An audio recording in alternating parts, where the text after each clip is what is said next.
Hi everybody, welcome back to Wendy's Workshop Talk. Um, I just finished a channeling video, and a channeling in a way that I don't normally do, which is basically, sitting and bringing in the energy in and closing my eyes and allowing them to talk. And because typically I'm always conscious channeling, allowing the information to come through, and no matter who it is or what it is, and um, never, once again, not really wanting to define who or what the energy is or the entity is or the civilization, um, because I want to be open to the message, not necessarily um, the messenger, because I think sometimes we get wrapped up in a lot of that and it gets very distracting.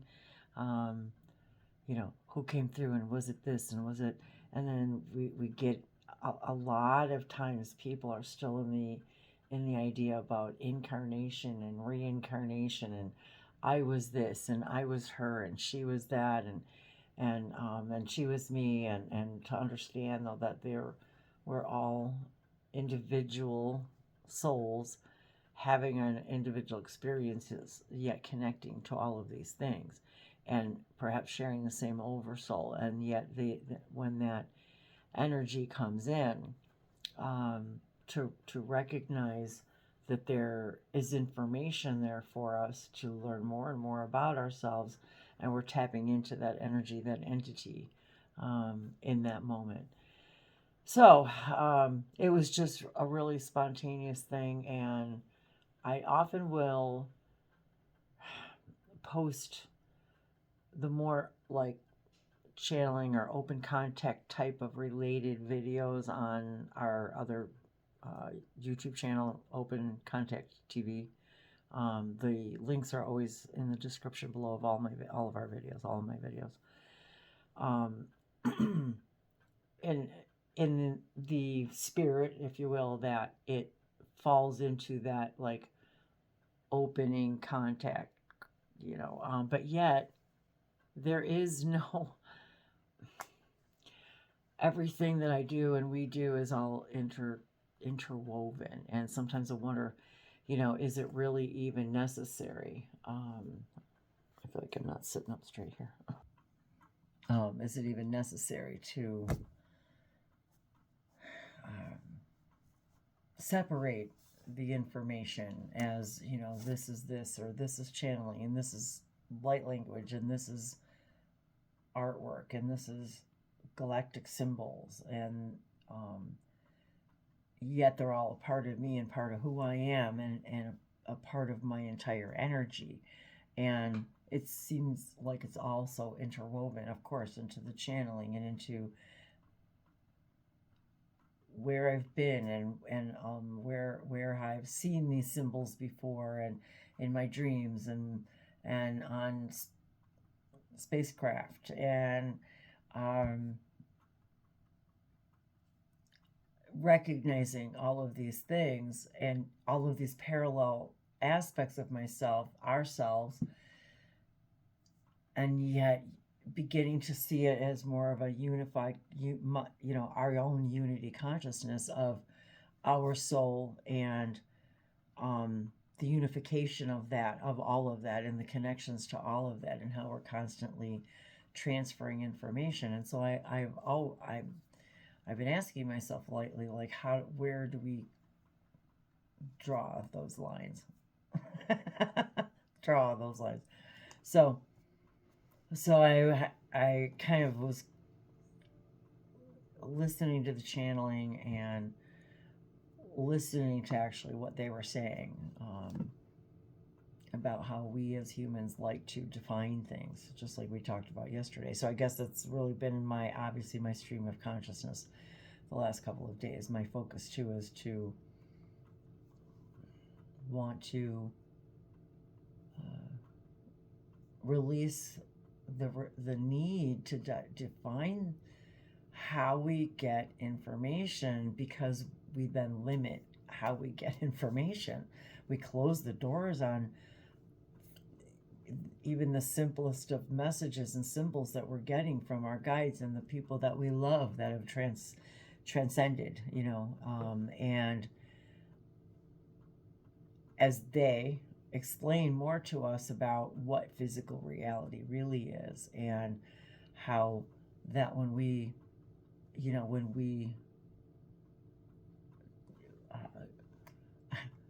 transcend. I keep hearing the word transcend. When we transcend, we understand, like, immediately, oh, okay, this was a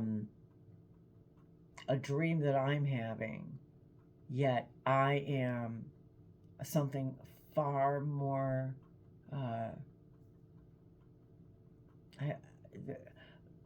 the lack of our vocabulary, my vocabulary, to explain what they're saying is startling to me sometimes, because I can't find the words that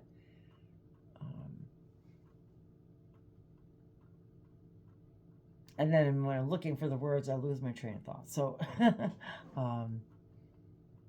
so I guess at the end of the day, it's all one thing. Yet we still, all of us, and we're the ones creating YouTube. We are the ones creating all of it. We're the ones creating YouTube. We're the ones creating the algorithms. We're creating it from our collective consciousness.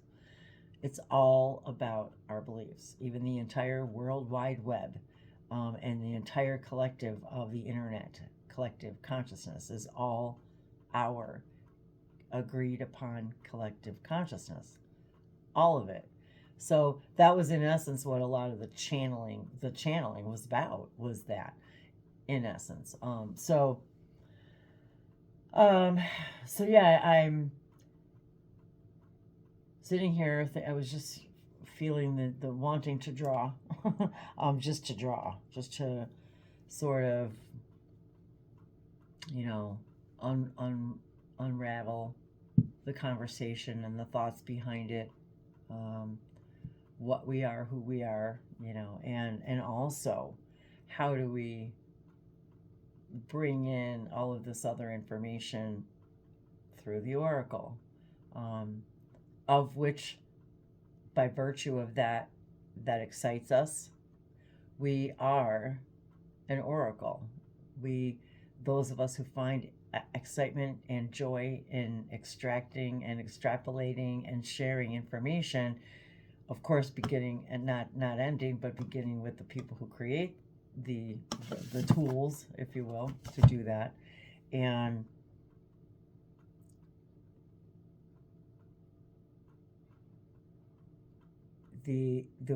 it's just another fun way to bring information through, but yet it's still our higher minds answering the questions for us.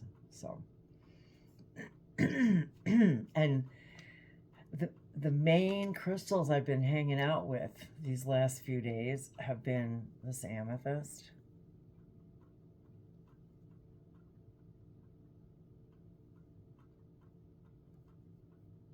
and I actually have a lot of purple glass, amethyst glass. I've collected a lot of it over the years. Some of it I've gotten lost and broken, but I just love it. I love purple glass, amethyst glass. So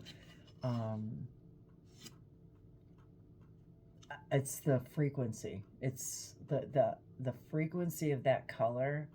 Absolutely, just, I don't know how. I want to say even entrances me somehow, but maybe not quite that deep. But and then this is one of the skulls from the master crystal, the crystal master from Chicago, and this is a purple jade.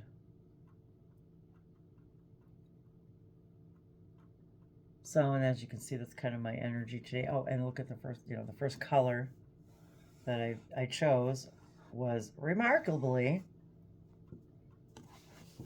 the same colors as I'm wearing. As I just, start to begin to draw and remind ourselves when we're doing these kinds of allowances of our of our consciousness to come through anything we love doing, whatever you're able to do, whether it's meditation, and I know that not everybody can use their hands or has two hands to use. So not everybody can do these things, but this is one of the beauties of sharing the things that we do. So many things come to my mind over and over, like all the greeting cards my sister used to hand make for many years for all of us, and I have all of them. Most of them are in a rose painted box that she bought for me one year from a craft show, and it reminds me of us going to craft shows together, but her artistry and all these cards, and I have them throughout the house, all over the place, and because that was her expression of art, for all the holidays and for as long as she could physically do it. So, and so I think about that too, and so any outpouring of anything. And I'm even hearing again toning. Yeah, it's a ooh, ooh, humming. Yeah, activisma, serishno kitivisma,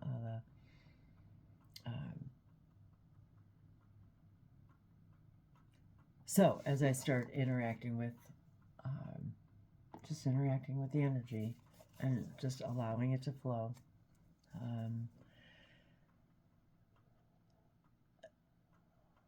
all of a sudden that'll just happen. Like it's like, okay, I'll stop drawing, and pick up the cards, or I'll maybe sit down and do a card reading, and I end up making a video or of some other kind, or I'll sit down to draw, and you get the idea.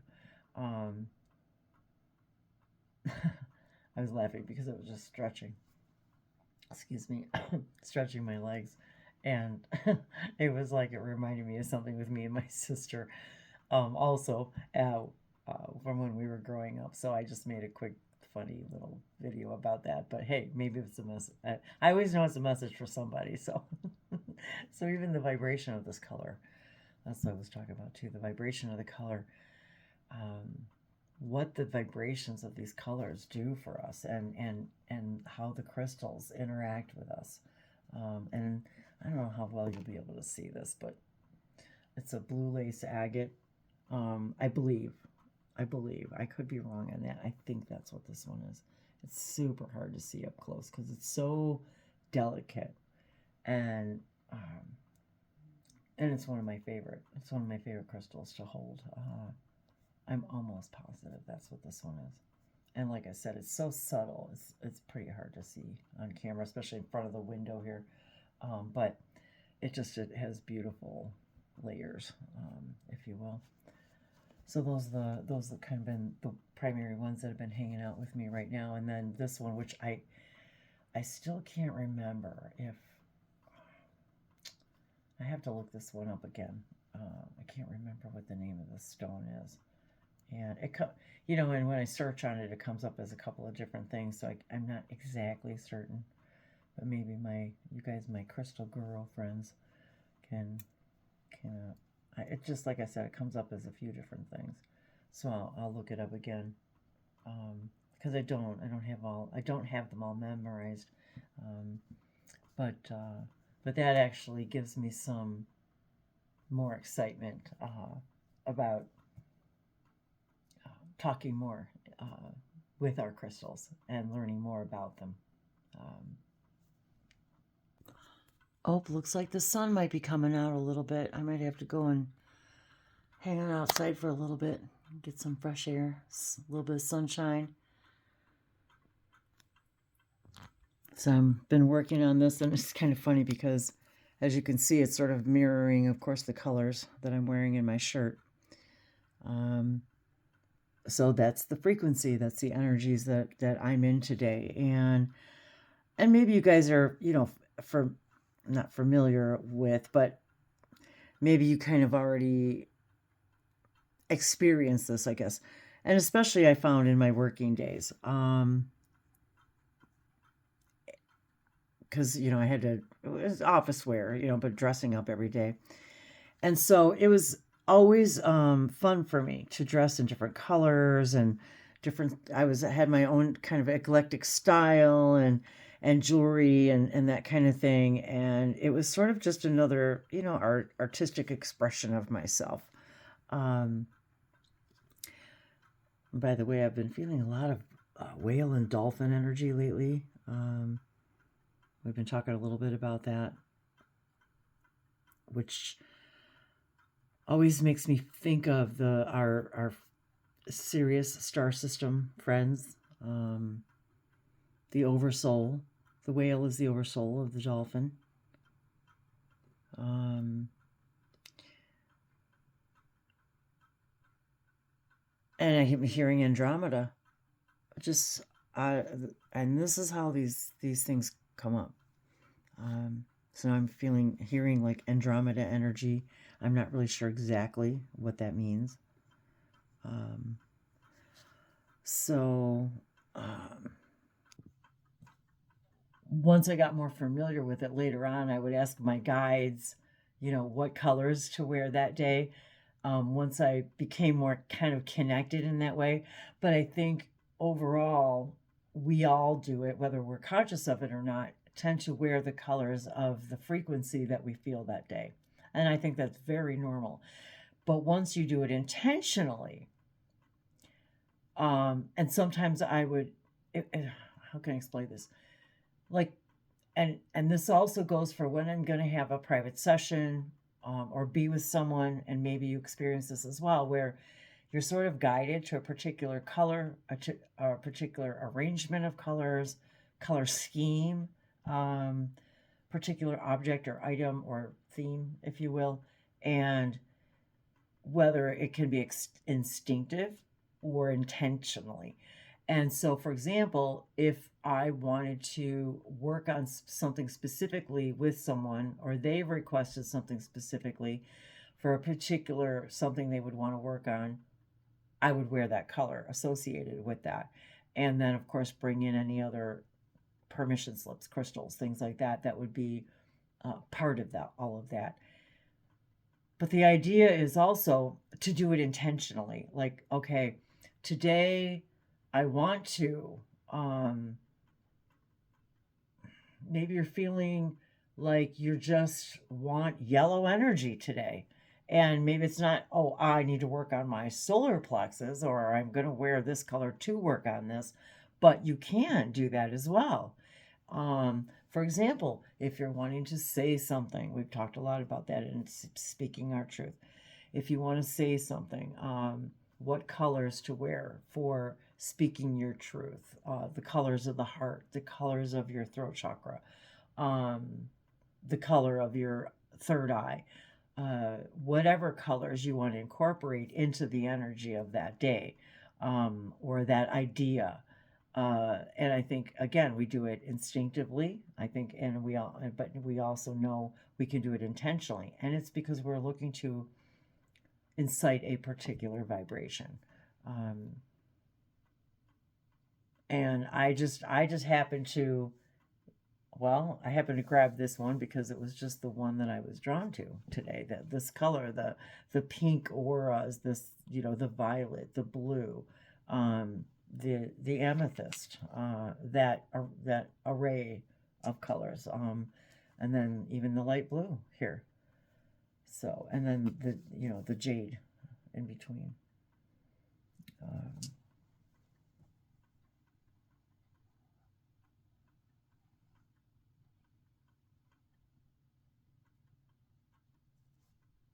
So as I come in and out of the colors, it's funny too. I'll come back and look at this the next day and start picking up where I left off, and I may decide to incorporate some other colors into it the next day, where I wouldn't necessarily, today. And again, I'm just, just bringing in whatever's coming through and just allowing it to exist. Allow it to exist. Allow it to take shape. Allow it to take form. So,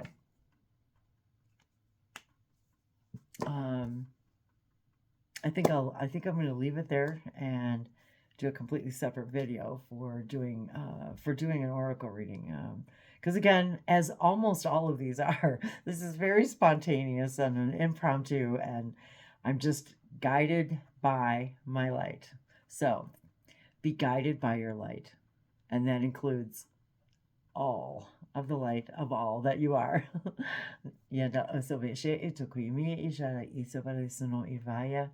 Ala hala ini, ala moro opakete ente, sasharakoti inteva. And when I feel this energy moving like through my hands, and maybe some of you wonder like, what is that and why is that? And I'm not really sure. I feel as if I'm sending and receiving sign language from other dimensions. Ma'ate, like this is a form of their communication, much like our sign language for those of the hearing impaired. And I don't know sign language, obviously, but it's like some kind of a sign language.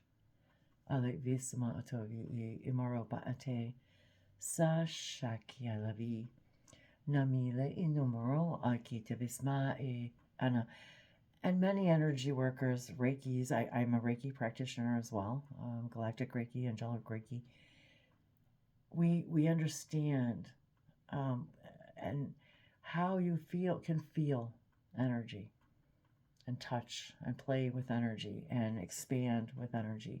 And I want to expand more about that also in another video that I've been promising that I haven't done yet. Because, well, when you're following your highest joy and excitement, sometimes things don't always present themselves in the order in which we think they need to.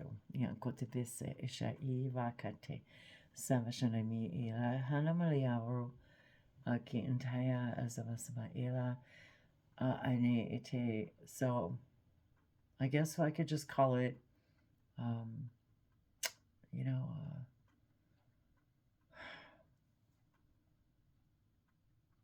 don't know, hand signing to the universe, to the multiverse. Amatere, ajinakunti maante lashanokoko, kayambara vasma ala ajinakote, and gosh, and all of a sudden this rush of Arcturian energy come, like all of a sudden just flooding in again.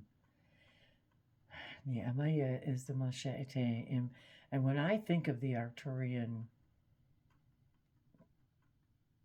Council, the Arcturus Gate, I always see it in that deep, deep purple, deep blue, amethyst color.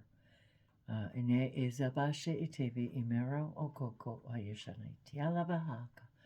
Sokoto sana shoko emaya. Sayana ite sasha ene enama akataya. Okay. I love you guys. Until the next video, I love you.